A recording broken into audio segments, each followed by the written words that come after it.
All right. What's up, nerds? Welcome back to the Barflies podcast. Actually, technically, it's the back page today. So I don't really know how I'm supposed to format this. Do I just call this the back page, episode 3? Or is this the Yeah. Barflies podcast, episode 83? Nah, this is back page. Episode 3? Different. Different series? Yeah. Same umbrella. Under the umbrella of the Barflies. 2 shows. This is essentially another segment of the episode, Yeah. but we just do it so it's a bit better. Yeah. Coming at ya, Origin special last week, which I hope everyone enjoyed who loves listening to a bit of footy dribble. We didn't really talk about any other sports because we didn't want to simply ramble on. What was the infamous Origin special, mate? It's got to be, all Origin chatter. Look, we're recording this on Tuesday. Game is tomorrow night. Yeah, so it'll be out. Yeah, it won't be out till Thursday. So we'll try not to talk too much Origin. Yeah, we'll try not to. But we will say we are simply excited. We'll discuss the rounds first, and then if we'll have enough time, we'll jump in a bit of Origin special. Cody's just firing up the iPad. Yeah, it's a professional production here now at the Barflies podcast. Engines revved. Here we go. So NRL round 13. I'll say this. One of the worst rounds of the year. Oh, shocking. Like, just the fact that it's a split round, there's only 5 games. Yeah. There's I feel like there's no super coach. I feel like there's no footy. Because all the times that I'm able to watch footy, like middle of the day, Saturday, Sunday, there's nothing on. No. So I was, But at least they had a Thursday night game. that's true. I was kind of not expecting that. I guess because there's only 4, there's 5 games now. It used to be 4. So that's nice. Yeah. Look, round 13, always a bit of a bummer round. Yeah. Always a bit annoying. Then we'll go through it. We'll get into it. So, first game, Dragons-Dolphins. My goodness, the Dragons were lucky to only walk away with a 14-point margin. They should have got absolutely smashed off the ground. Were they that bad? Second half was unbelievably bad. First half, not too. First half, it was all right. And second half, they just, no. I was talking to one of my mates during the game. He made an observation that it seems like because they're quite a young team, maybe they seem like they're always rushing it. They're trying to score off every play kind of thing. The Dragons? Yep. And I kind of agree with that a little bit. Just doing a bit too much. Get into the grind, like the Dolphins. Dolphins are a new team, young halves. Do you know what they do? They play a bit of grind footy. Yeah. They don't mind getting into it and just completing sets. Anthony Milford played probably his best game in about 5 years. Yeah. He tore us up. Well, Lomax back in the side for the Dragons, back on his natural right side. Oh, look. Sully's gone back to the left. Thank God. One of the more interesting decisions you'll see this year. Yeah. But look, all round, this game kind of went exactly how I thought it would. Yeah. And like elements of a poo slinger, I just thought there'd be more points scored in it, but there wasn't. And I think was that the first game this year at the Dolphins' home stadium? Is that called KO Stadium? KO Stadium, yeah. Rightfully, KO have got their mitts on I'm surprised it's taken them an this long. NRL stadium, yeah. Yeah, it must have been. I think it was. I thought their home ground was Suncorp. No. Why have they've just been playing all their games there? Yeah, they have. Yeah. Why is that? Has their ground just not been ready? Maybe not. Yeah, I'm not sure. Maybe it's kind of like how the Tigers used to play at ANZ, but then they'd also play at Leichhardt. Yeah. Actually, the Tigers have just announced that next year they're not playing any games at those big stadiums. It's just at Leichhardt and Campbelltown. How good's that? Which is awesome. We're playing 5 at Leichhardt, 5 at Campbelltown, exactly how it should be. And then 2 in regional areas. Yeah, which I think is quite good. Good to see the club actually just making the really obvious decisions. Yeah, and those games, and there's a few of those games now that are going to be played at ANZ or Accor Stadium, sorry. And honestly, I know we always talk about it on here, but such a rubbish stadium, always looks so empty on TV. I don't know. Even watching Origin there, as good as it is going to Origin, the ground for watching rugby league isn't great. You're so far away. You're so far away. It's almost like someone said it to me the other day. It's I think it was even maybe Ryan McLean. He's like, are people going to the game? What was saying it's Jarrett. I don't know. And I was like, if you're buying GA tickets, it's awesome to go for like the experience. I've been lucky enough to go a few times. But yeah, like you say, you're just so far away from the action. It's great to, and it's good. It's always good atmosphere at the pub anyway. Yeah. Look, and next game for the week, we have the Parramatta Eels versus North Queensland Cowboys. Now the Cowboys Big Jason back this week? Great question. He was in the reserves. I don't know if he played. Maybe he wasn't. No, it doesn't look like it. He wasn't. Regardless, Cowboys missing quite a few players in this team through origin or injury. Like, they were missing a bunch. However, it proves, if you got a couple of those spine players still there, I mean, they didn't get a result, but they didn't get flogged. I thought they would get, especially Parramatta at home. It was only 24-16. Yeah. And it was only really sealed. There was a try in like the last, 2 minutes or something? Yeah. Mitchell Moses. Yeah. I thought they were going to get absolutely flogged by the Eels. Especially after the Eels had that big victory against South last week. Yeah. However, Eels are missing a couple of players still.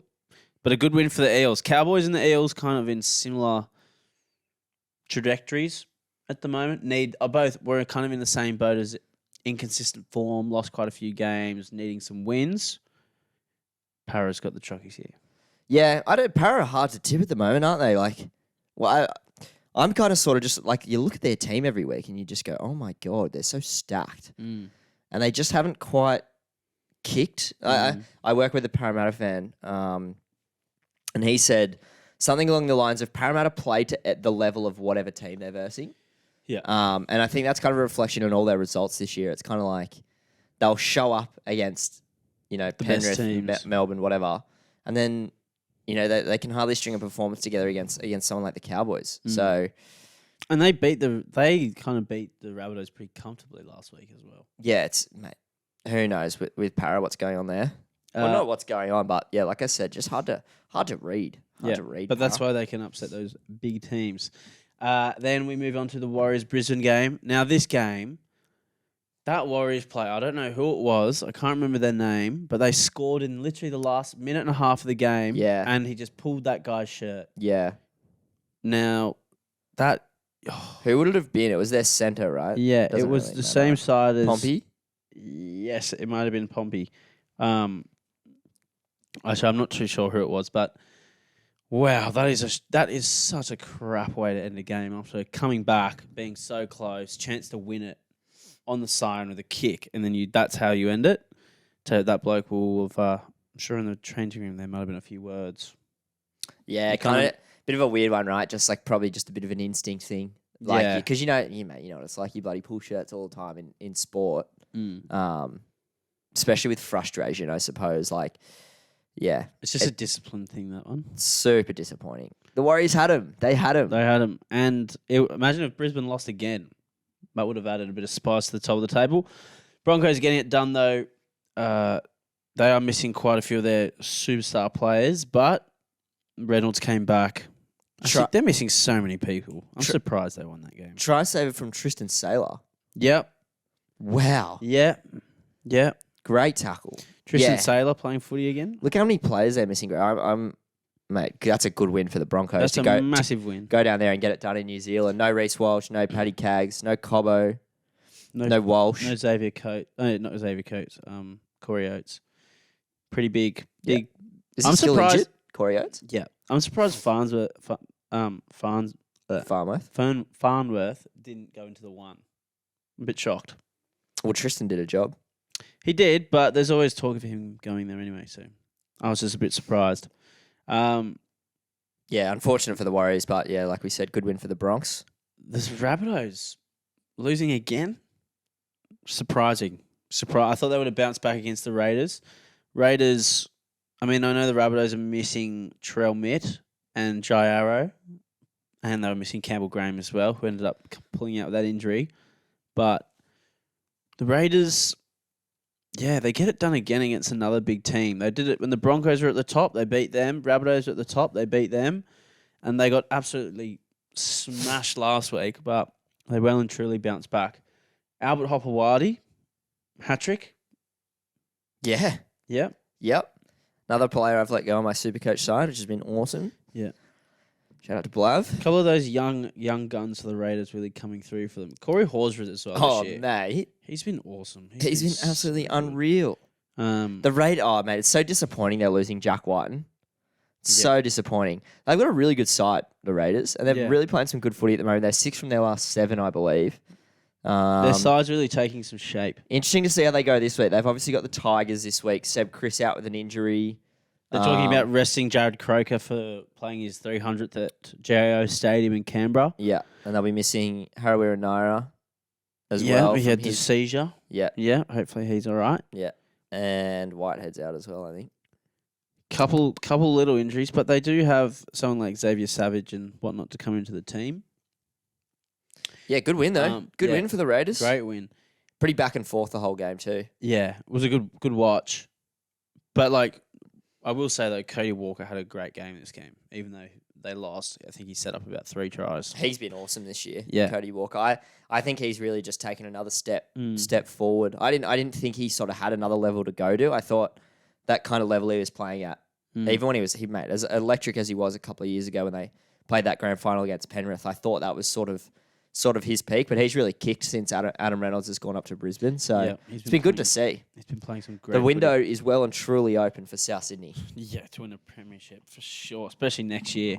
And well, imagine next year in that game, Jack Whiten just plays fullback. Yeah, like probably. Hello, probably. Yeah, are you kidding? It's pretty crazy the depth they're gonna have. Yeah, and I will say, like in a lot of games this year, at crucial points early in the game where the lead was close, and it's been happening a lot in different games. Zach Lomax as well has been guilty of it. The Knights have lost 2 games on the back of doing this, but goal kicking again this year has been so important with so many close games that a lot of it's really letting some sides down. So the Knights on the weekend, I mean, they ended up winning, but which we'll cover next, but they had missed a couple kicks. South missed a couple kicks early. Could that 4 points have helped them at any time in the game? Maybe. Yeah, absolutely. Maybe. Look, yeah, pretty massive. So, to be discussed another point. And look, Newcastle Manly 28-18. The Manly fans not happy about this one, or the ones that we know anyway. They were irreparable. What were they blowing up about? Oh, mate, who knows? Probably just because Manly lost. Yeah, right. Shock, anytime Manly lose, it's like, the refs. Yeah, They hate us. Yeah, sometimes there's a J up, but sometimes I'm like, you guys joking? Or? You lost. Greg Margie was, again, I mean, doing a bit of like... Mate, how good is Greg Margie? I mean, we should have known the Knights probably win this one with Kalen Ponga getting not allowed to play Origin. I was surprised. Kalen Ponga copped some big hits in this game. I'm surprised he didn't go off at any point. There was like 3 massive tackles he was involved in. The one where Cooler got put on report was, to be fair, a big shot, but I don't know if it was sin bin worthy. I think that's what the blow up was about, was the sin bin. Okay. And yeah, it was borderline. If that was a couple years ago, yes, it's a sin bin, but the way it gets judged now, no, not a sin bin. Yeah. I'll be honest, I didn't watch this game too closely. Much like most of the games this weekend, kind of went exactly how I thought it would. Knights just too good. Obviously, having KP and Gagai there against a Jake, Tom, and DCE-less Manly side, too good. Newcastle too good. And Dom Young and Jason Saab both scored runaway tries. How good was Dom Young's try? Yeah, but I would have loved to have seen one of them chase the other one down. The one where Saab ran off, Dom Young started getting a bit like gaining on him, and then Jason Saab just absolutely coasted in front of him. Do you remember the Gatorade Bolt that they did in like 2009? Somewhat. Yeah, it was like a 100-meter race they did with all the footy players. Jared Hayne, I think. Yeah. I remember they had like GI and stuff in it as well. Yeah, GI pulled out halfway through the race. Like he ran 50 and kind of stopped. Yeah. But to be fair, if GI was playing in a game, he wouldn't have been stopping. He would have probably chased it. There's the one where he's like, man, I love GI. Mate, Josh Morris in the game when he chased, like, he was pretty quick as well. Well, that's my point is, I would love to see that now. Yeah. I'd love to see I think Jason Saab would still he's clear. Yeah, fastest. I would say him probably Fox. Turbo is up there. Turbo. You know who's quick? Avarillo. Avarillo's got wheels. You know what it is though with Turbo. The thing that with him that's impressive is when he's running far, he will support Saab. Yeah, and he gains on him. Yeah, Yeah. But he looks like he's not even trying. Yeah, he just is running. I think Tommy fully fit probably would be up there as well with some of the quickest. Yeah. Yeah, there's some pacey players now in the NRL. That's for sure. Not much else to say about this game. Not much else to say. Bit of a stinker. Yeah, the Seagulls team as well.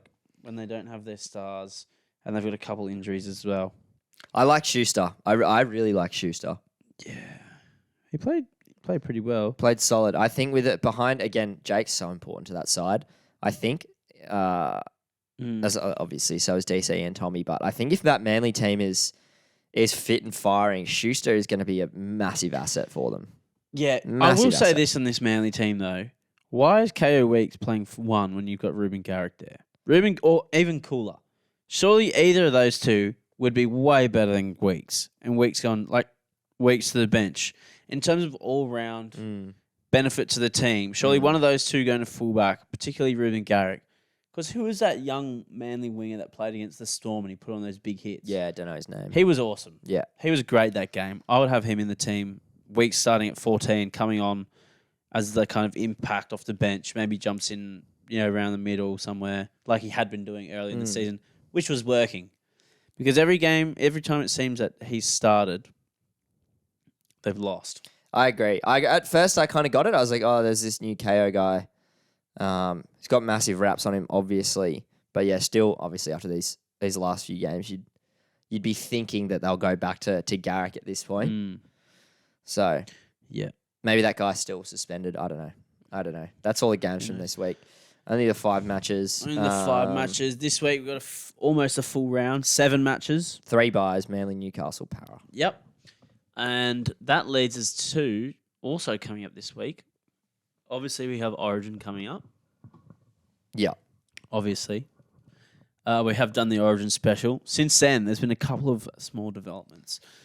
The biggest of those being Latrell Mitchell confirmed out. Now, Latrell was in our discussions a lot before, during the Origin lead up. We've been talking about it a fair bit, saying that we reckon he's player of the series. Now he's out. It's a shame because I would have loved to have seen him ripping. Dude, and it seems like a strain. It's a calf strain. It's something so minor as well. That's a massive loss. But it's just huge for him to be out. Yeah, and obviously Crichton going in to replace him as 18th man.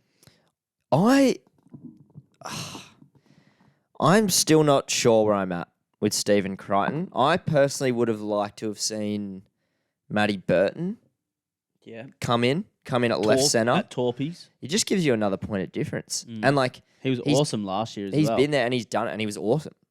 Yeah. I know Crichton's been there too, and Crichton's played in so many big games. He's in great form. He fits right in with that Panthers spine. I get it. But I tell you what, you know who will be kicking themselves? Campbell Graham also being injured at the same time. Yeah. Because it worked out that he would have come into the team. Yeah, totally. So. Totally. You'd hate to see it because Campbell Graham slotting in there, you would have even batted an eyelid. But look, I think Crichton's a good replacement. Played in heaps of big games, won grand finals. Good matchup for speed and strength against people like Val and the Hammer. I quite like it. And Uto Ikamanu is now 18th man. Yep. Interesting to see him get so close to that starting squad. Yeah. I just never really expected it to maybe be so he's soon. because Freddie did used to coach the young Blues squad. Yeah, Freddie loves under 20s or whatever, under 21. So he must have played a fair bit in there coming up through Freddie. Freddie must have known a bit about him, and now, he's in the team. Yeah, he's a gun, no doubt. It's got that. Freddie loves to just get him in real early. So, but yeah, so interesting. I am keen to see how this unfolds. Hopefully, Latrell's sweet for game 2. And then there's also some chatter. I don't know how much of this is just rubbish or whatever, but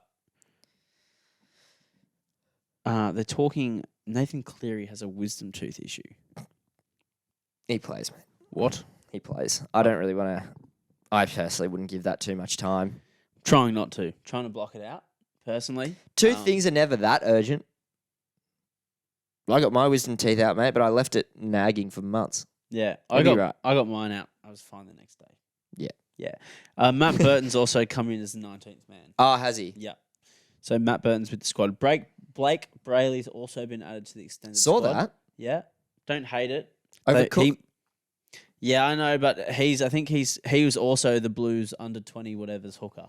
With I was Freddie. listening so to- he's the next guy they want in. And all the pundits started talking him up heaps as well. So it must be on the old agenda for the string pullers of the Blues team. Yeah, I was listening to Matty Johns and Cooper Cronk on their podcast. They know a thing or two about footy, those blokes. They were sort of talking about the Coruscant Damien Cook thing as a like, this is them moving in the next direction. Yeah. Like, as in like because I didn't see it like that at all. I saw it as, they've picked Coruscant, I don't know, on form, whatever. And that Cook would probably still be there or thereabouts for the next few years. But the way they were talking about it, and I suppose the Blake Brayley inclusion is a nod to that, but it almost seems like they're looking forward now. And it's almost like Damien Cook. This is, again, based on what Matty and Cooper were saying, but the Damien Cook era is almost like behind us, I think, which I thought was super interesting. I don't really have an opinion on it either way, but I suppose, like you say, now that Blake's there, it checks out. What do you think?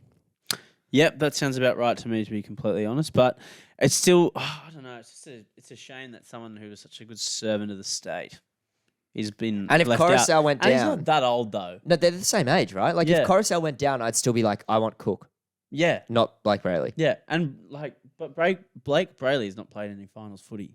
Damien Cook's won premierships. He's played finals, played big games. So Mate, he's that guy. he well and truly He's is. him. And he just adds that little bit of spice around the ruck. But look, they do have Nico Hines there, everyone, so don't forget that. I don't know how Nico's going to come into the game yet. We'll see what happens I'm with that keen. Cleary or just the event developments of the game. We'll see. It should be interesting though. Well, by the time everyone's listening to this, they'll know. I keep forgetting that. Centre pair ups. So now the centre pair ups, how are they looking? So what were you saying had changed? So, from what I've read, the Queensland centres have swapped sides. So, Val traditionally plays left side, as he does for the Cowboys. So, he's gone to the right. Hammer's gone to the left. Okay. The initial talks were that was potentially because Hammer's done a good job on Tommy before, and that puts Val on Latrell. Obviously, that's not the case anymore. And now there's talks of Crichton coming in on the right to play his natural right centre position and Tommy to go to the left. So I don't know if now Val stays over there. I guess I'm not sure what will happen until they run out on tomorrow night. To be fair, I would love... Because To'o and Crichton used to line up on the left with the Panthers, with Luai. Do you remember when they used to do that? Who played right centre? That was when they had Momirovski. True. Yeah, good point. When they had Momirovski there. Good point. And they had someone else. Look, in my opinion, doesn't really matter.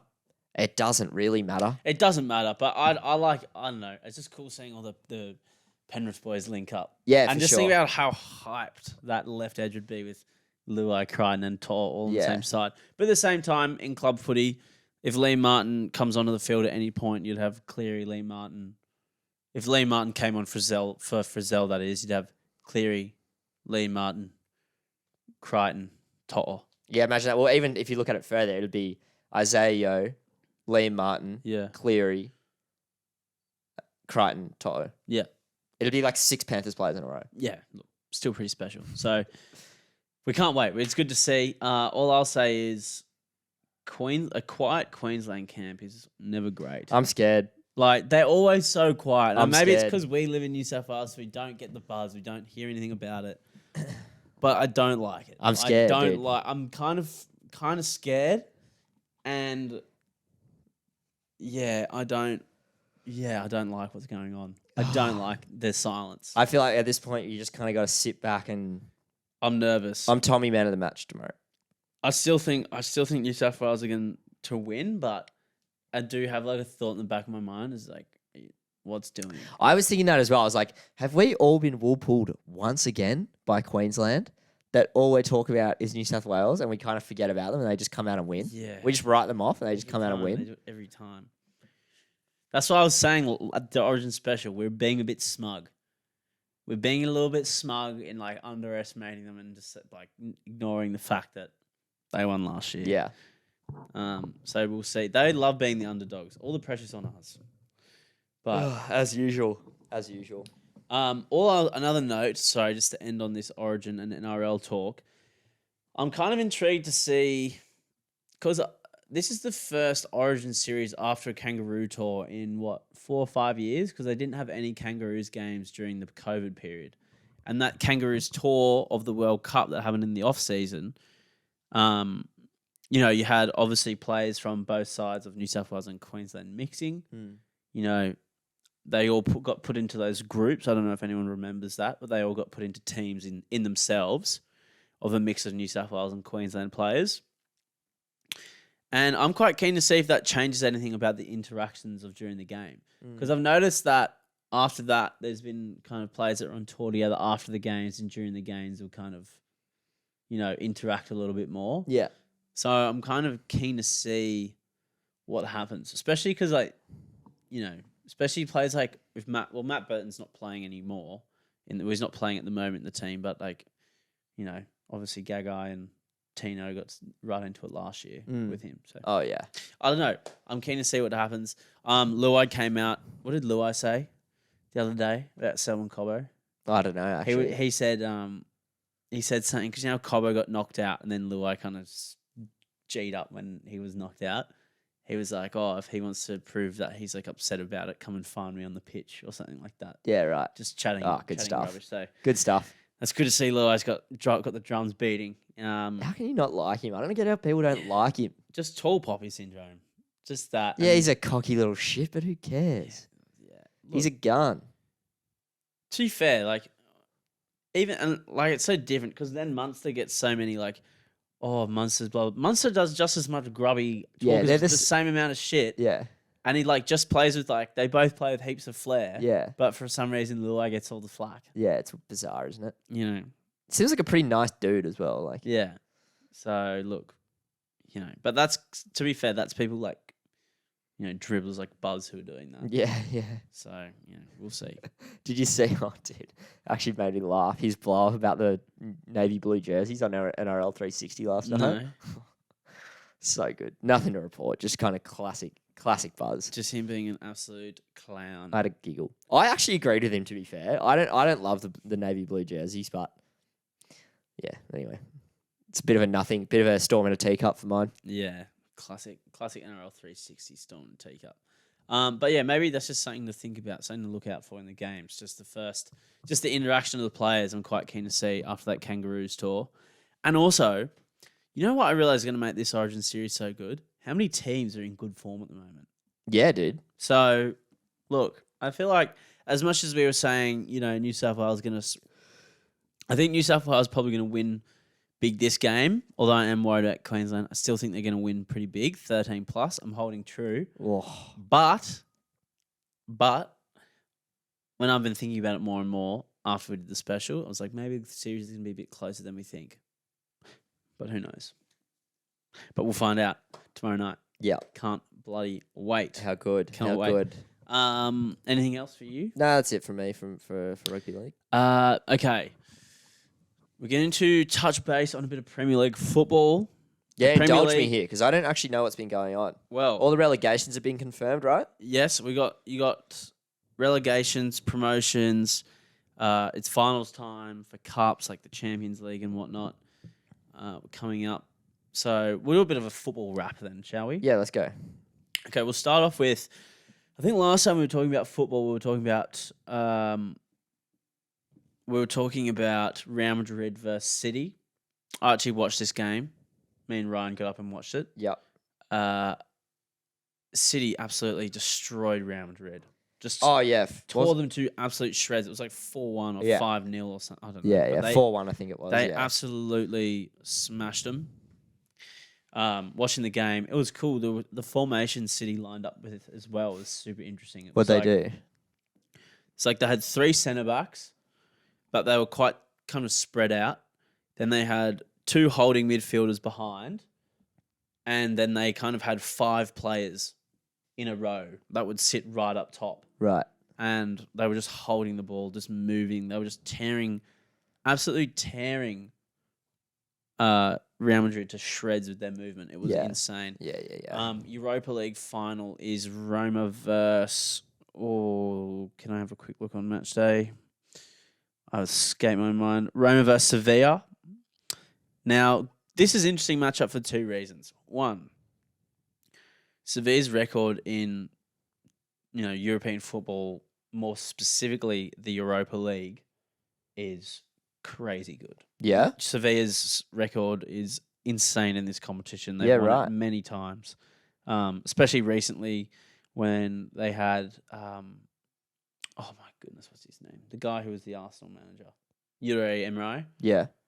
He won this like 3 times in a row with them. Yeah, right. So their team is well acquainted. They knocked out United. They always seem to knock out United in this, they also beat United in this a couple of years ago. They're well acquainted with this stage. History would tell us they're the winner. However, Roma, their manager this year is the one and only Jose Mourinho, the special one. The special one. Never lost a European Cup final. Has won the Europa League, Conference League, Champions League. Premier League winner, La Liga winner, Serie A winner. He's done it all. Loves the big game. So good contrast. Good contrast of like it's a team with success and a manager with success in this comp. So Thursday morning. Something to look out for. And now we'll quickly jump to who got promoted in the Premier League this year. Promoted up to the Premier League, Luton Town. There's been videos coming out of their stadium that's going to be in the Premier League next year. And it looks like a worse version of Cromer Park. Oh, really? Like, it just looks like a really dodgy, shitty local ground. Yeah, right. But, that'll be interesting nonetheless. And then also promoted was Sheffield United and Burnley. Couple, they've been in and out, those 2 teams of the Prem the last few years. Jeez, Watford didn't do great, did they? No. Now to the Prem, the relegation of the Premier League.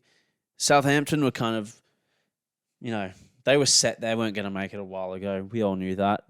Leeds, I don't know how they were even close to staying up, but apparently they were. Shocking year for them. And then you had 2 pretty big clubs. Leicester only winning the Premier League, 8 years ago? 7 years ago? Yep. And Everton, who are, ever since I've been a kid, a mainstay in the Premier League. Yeah, totally. 2 teams fighting for relegation. Leicester knocked out into the championship. That's crazy. So now they've got like James Maddison and all these players. Tielemans playing in the championship. Well, they're gonna have to offload. They'll probably just have to offload them if they're probably... not gonna want to play in the championship. No. People like Vardy, I could imagine staying. Yeah. But yeah, that team not great. Well, good and bad for someone like Harry Souttar, who's been playing for Leicester recently. Oh yeah. But I mean, he came in January. It's not his fault, the Australian, that they, they're there because they were already round the bottom. Yeah. They probably hung on to Brendan Rodgers a little bit too long this year. I think they waited 12 games and they had won before sacking him. Right. Everton lucky to be there. That's 2 years in a row they've just missed out. So it's either next year I think next year I'd be putting a bit of money on them getting dropped. And in terms of the top of the Prem, City wrapped it up by 5 points, winning the Premier League, chasing down Arsenal. If you asked an Arsenal fan at Christmas if that would happen, they would have said, no, you're crazy. Yeah. One of the great chokes of our time. Yeah. And that was the most games they've won in a season, apparently. Arsenal. Yep. Yeah, and they didn't win. And it was the highest percentage of a season a team has been ahead to not win a title. Wow. And Arsenal has, 3 of 5 of those stats. United in at 3rd. Newcastle going to be playing European football next year, coming in at 4th. They'll be in the Champions League. That's good to see. So that'll be cool.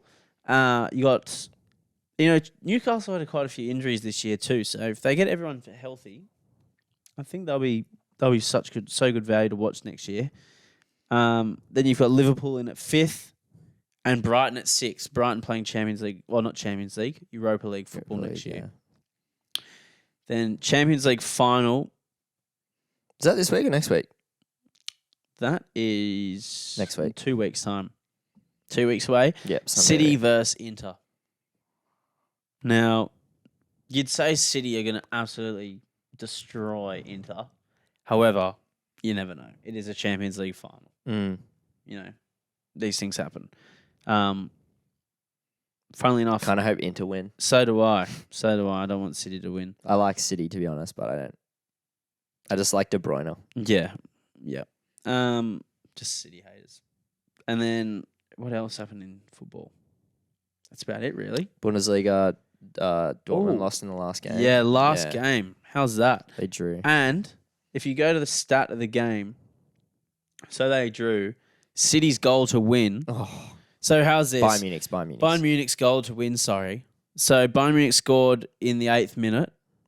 Then the other team, Clone? Yeah. Equalised in the 81st minute, which meant Dortmund was still, had one hand on the trophy kind of thing. Yeah. 90th minute or 89th minute, Musiala. scores 2-1. They win the game. That is kind of a, what's it? You know when City won the league and they were like, you'll never see anything like this again. Yeah. Kind of that spec. And then, to be fair, though, even the Dortmund game had plenty of drama. 96-minute goal. 96-minute goal. Crazy. Miss Pen. Yeah, massive. But that's kind of Prem wrapped. Football wrapped. And then FA Cup final, you've got United versus City. Yep. That's all I was going to say. And that is next week. Next Sunday. This Sunday. This Sunday coming. Go United. That's all I'll say. Go City. Stop them getting the treble. Yeah. That's Do you want to Prem. do B-ball before we wrap this? Yeah, a bit of B-ball wrap for everyone. Listen, we missed it last week, but plenty has happened in the B-ball. Lakers got swept by the Nuggets. I honestly don't think the Lakers actually played pretty good. They lost 4-0. They lost 4 games. They didn't win a game in the series. It's like a best of 7 scenario. The Lakers actually played well. Just the Nuggets played that much better every game. Just hitting the craziest shots that you've seen. It just was like they couldn't miss in the clutch moments. And then, so LeBron was out. But considering LeBron and the Lakers team just made it to the playoffs, ended up, getting to the Western Conference Finals, effectively the semi-finals of the whole tournament. Pretty impressive stuff. Yeah. LeBron averaging at 38, some ungodly numbers, some insane stats. So you definitely can't pin that loss. When people try and kind of bring down him a little bit when they lose games, it's like, mate, the guy's a freak. Yeah. There's no way you can try and say that he's not playing well. But yeah, so playoffs today, the Eastern Conference Finals, you had Game 7. There hasn't been a good Game 7 so far, really, in this playoff series. But they had Miami, who are the 8th seed in the East, versus the top seed in the East, Celtics. Went down to a Game 7, and they absolutely smashed them. To be fair, they beat them about 20 points. So the Boston team that lost have had this massive window of winning a championship, and now they've not won another championship. They've not won this year, so that's right. It's a pretty big upset for them. But I mean, everyone is pumped to see Miami in there because everyone loves Jimmy Butler or Himmy Butler, who's kind of this just guy who shows up at the playoffs and he just goes to another level and can beat anyone on the day. Yeah. So it'll make it interesting because now the finals on. So you have the Denver Nuggets versus the Miami Heat, NBA Finals for this year. Kind of two teams that they've got history of comps and whatnot, but they haven't been there for a while. So it's good to see kind of other contenders come through. And yeah, the matchups in this are just hectic. So I'm excited for it. Yeah, should be good. Sick. Be awesome. If you can watch any of the games, watch them. My prediction, though, as much as I would love to see the Miami Heat win, I want the Heat to win. I want Jimmy Butler to get his championship. I think it'll be Nuggets in 6. I think Nuggets in 6. That's my call. Just think Nikola Jokic, Jamal Murray, Porter Jr. Too good, too strong. Yeah. But I was pretty keen to see Boston get kicked out because the Celtics fans are just the funniest to watch because they just like go crazy. Yeah, right. When they win, they're the best team. When they lose, it's like the apocalypse. Yeah, yeah. No, it was good to see. Okay. Yeah, that's the wrap. That wrapped as well. Anything else from you, K-Man? No, that's about it. Hopefully the Blues won when you guys listen to this. Yeah. When you listen to this, the Blues are hopefully have won. We're recording the day before. I'm sure you'll know all about it from us. Yeah. Again, hope you guys enjoyed the episode. I'm Alexander. My name's Cody. And we'll see you guys soon.